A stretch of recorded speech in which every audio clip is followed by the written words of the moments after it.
Hello folks, and welcome to another episode of After Hours Woodworking. I'm your host Chad Stanton, and on this episode I'm telling you what I do in my shop, answer some email questions from viewers like you, and then we do a little, I don't like calling it a product review, but my impression of a tool that I would suggest or not suggest in a segment called Should You Own It?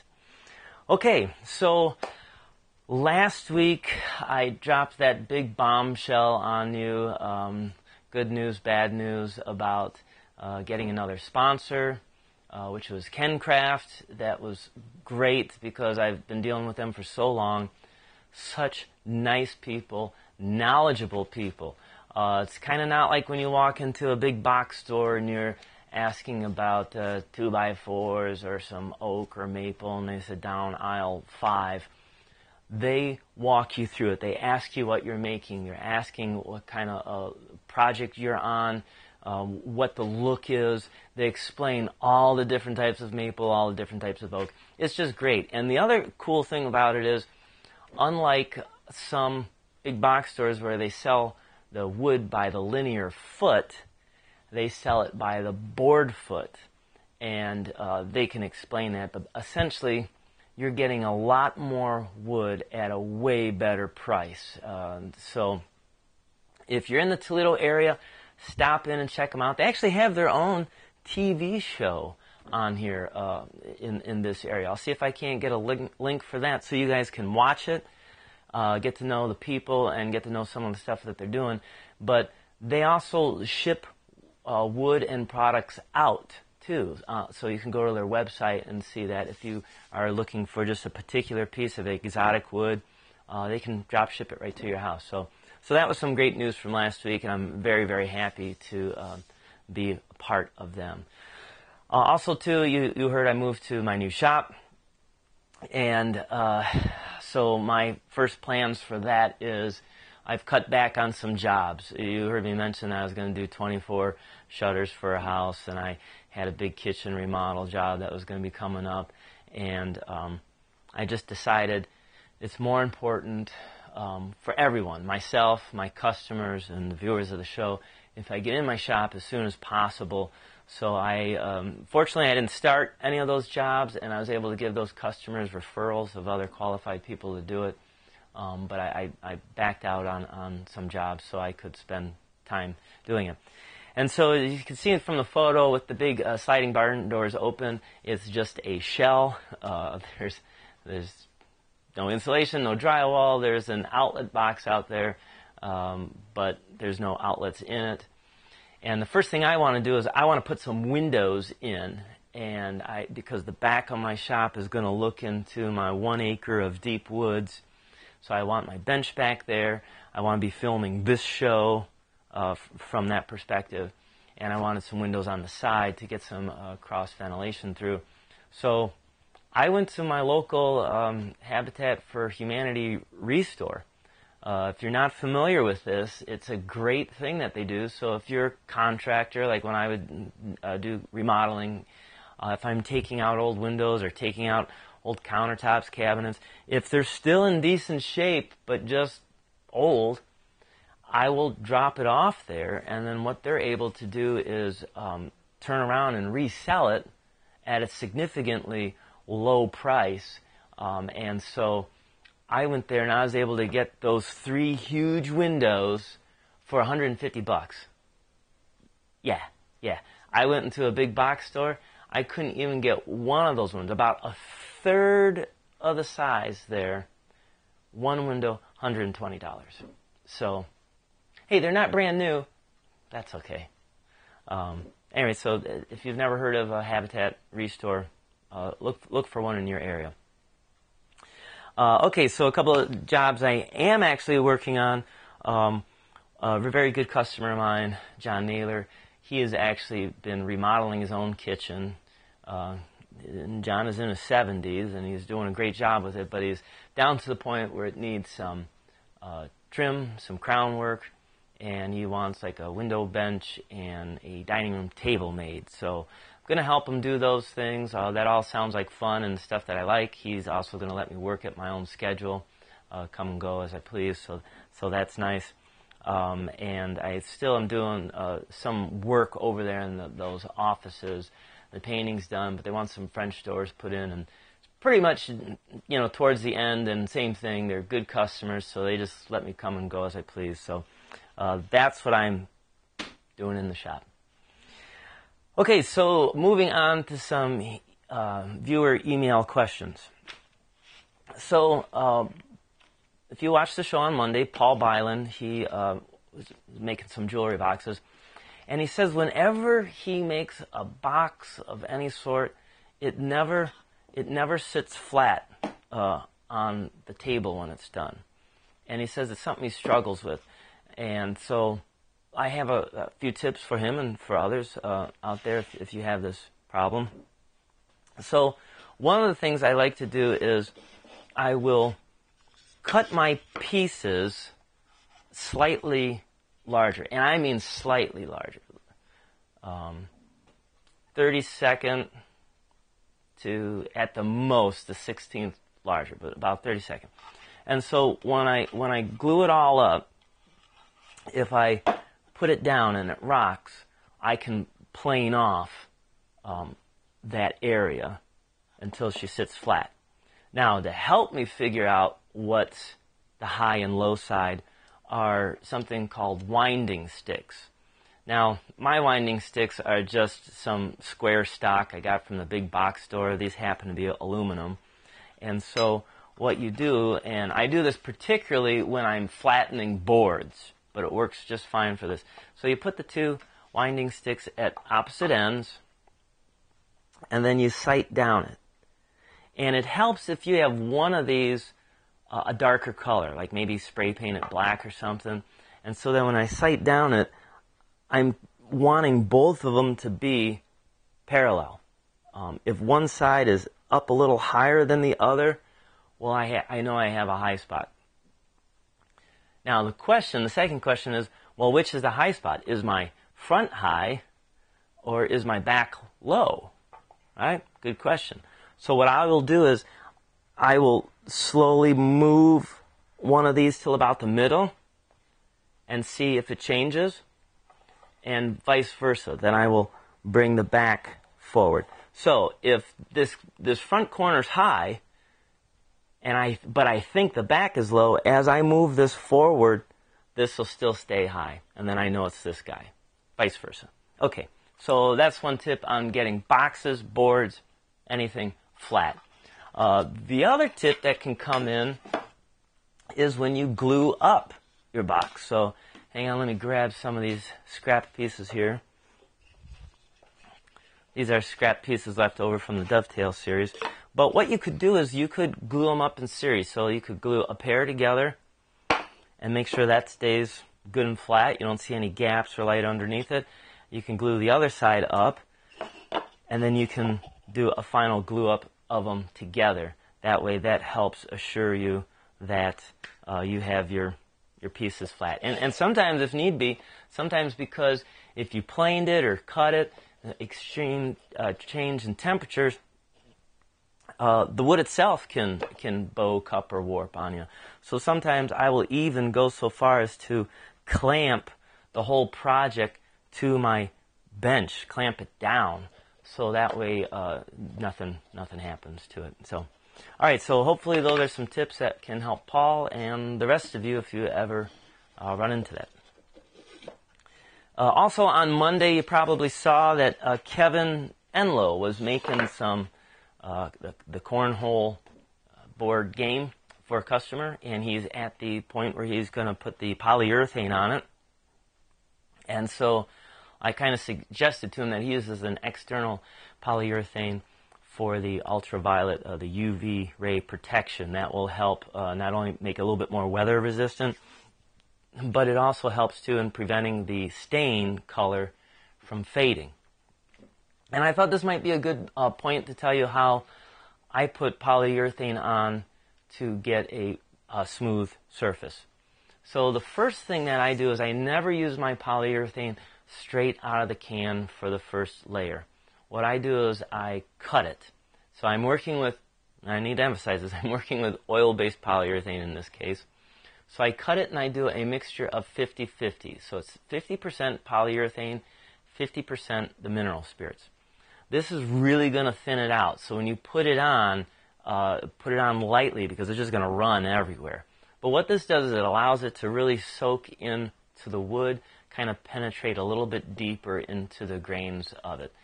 After it dries, and by the way, when you buy at the store a wipe-on poly, that's exactly what it is. They took their poly and they just cut it down. They thinned it out. So essentially, that's what I'm doing. I'm making some wipe-on poly. I put it on, let it completely dry, whatever the time is of 4 to 8 hours. Very lightly knock down the grain. And I mean very lightly, because at this point, it has an ultra-thin layer on it. You don't want to get too aggressive, especially as you come to the edge.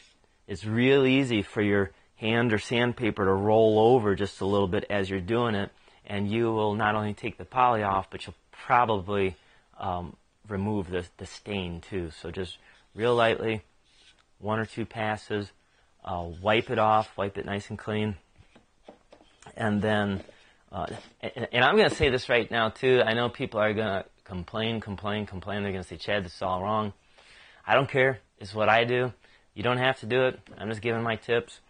To make sure that I got all the dust off this, not only do I use a nice clean cloth rag, you can obviously blow it off with an air hose, but I will use my hands. Now my hands are really dry. They feel like sandpaper from always working out here.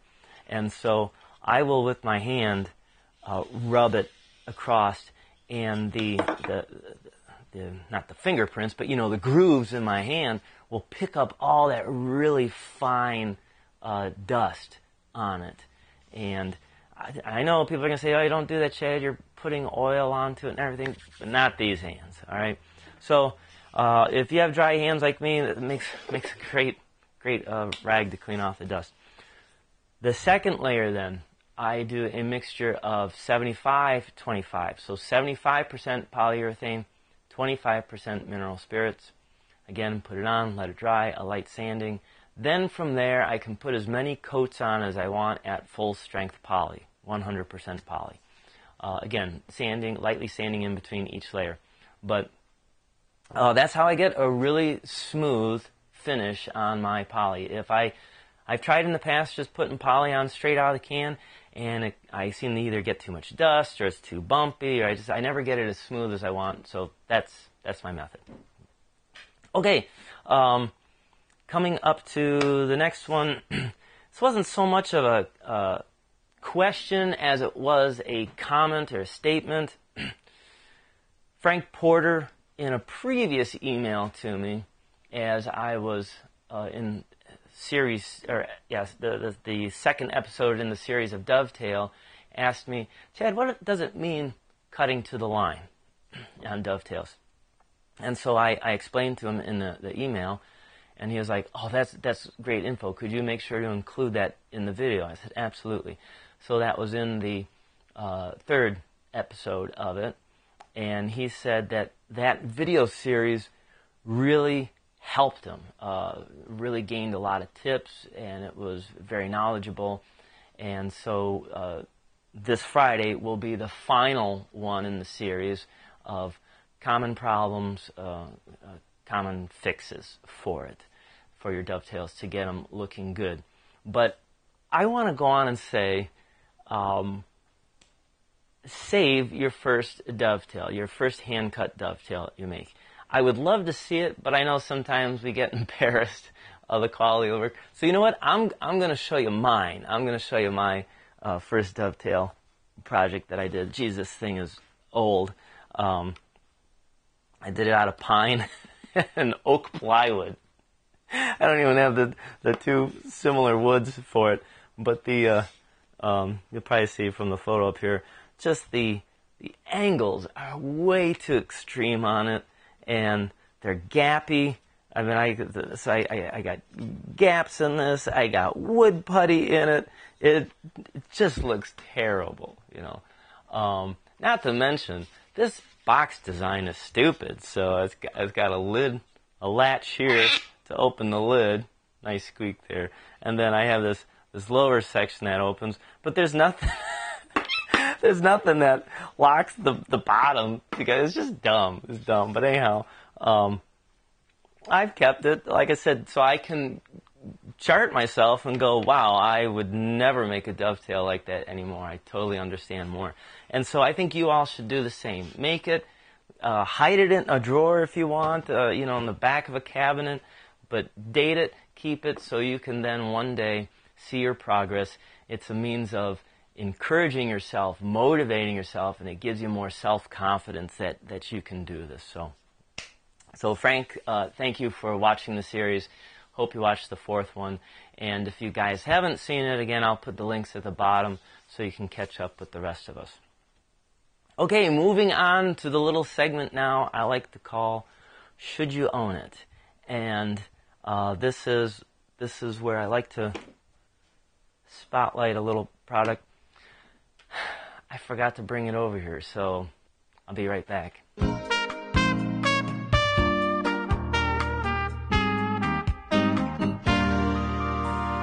Okay, I'm back. This is a Shinto rasp.